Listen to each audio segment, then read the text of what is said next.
بسم اللہ الرحمن الرحیم۔ السلام علیکم ڈیئر ویورز، خوابوں کی تعبیر کے آپ کے فیورٹ چینل میں آج ایک نئی ویڈیو کے ساتھ حاضر ہوئے ہیں۔ آج ہم آپ کو خواب میں قبرستان دیکھنے کی تعبیر بتائیں گے۔ حضرت ابن سیرین رحمۃ اللہ علیہ نے فرمایا ہے کہ خواب میں گورستان یعنی کہ قبرستان کا دیکھنا جاہلوں کی صحبت ہے کہ ان کا دین اور دنیا خراب ہے اور غم و پشیمانی ہے۔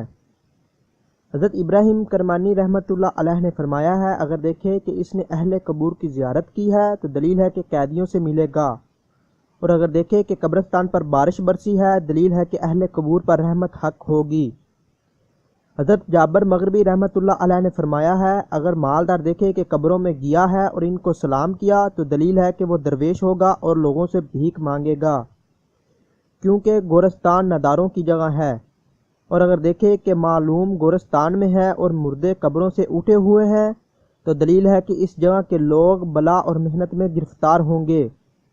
اگر دیکھے کہ قبریں کھلی ہیں، بعض مردے ہیں اور بعض زندہ ہیں تو دلیل ہے کہ اس ملک میں محنت اور تنگی ظاہر ہوگی۔ حضرت جعفر صادق رحمۃ اللہ علیہ نے فرمایا ہے کہ قبرستان 3 وجہ پر ہے۔ پہلی وجہ قید خانہ، دوسری غم اور تیسری محنت اور بلا۔ ناظرین، اگر آپ کو یہ ویڈیو اچھی لگی ہے تو اسے لائک کیجئے، شیئر کیجئے، ہمارے چینل کو لازمی سبسکرائب کیجئے۔ السلام علیکم۔